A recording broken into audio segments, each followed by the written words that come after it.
நம்ம கிராமத்துல இன்னைக்கு 30 கிலோ கணவாய் மீன் வாங்கியிருக்கோம். இதை தாவா ஃப்ரை பண்ண போறோம். கருள் மேச்சரி ஹஸ்பண்ட் போல்டன் கேச்சர் வருகிறீங்க 25 கிலோ கிளம்பி சொல்லிடுறாங்க. இதுவரை பிளம்ஸ் ஒரு போறோம்.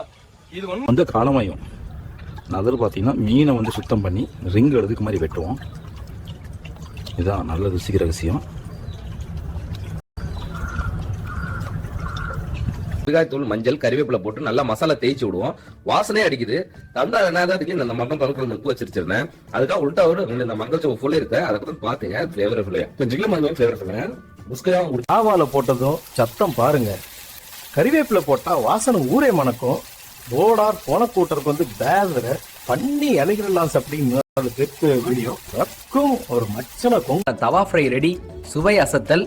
நம்ம கிராம சமையல் எப்போதும் ஜொலிக்கும். இந்த சப்டிக்கால ரெண்டாக்குறீங்க அப்படின்னு சொல்லிட்டு எங்க விஷயம் ஏன்னா நம்ம ஓனு கூட்டிடுங்க அப்படின்லாம். அதான் நீங்க சொல்லிட்டான் நம்ம உரக்கான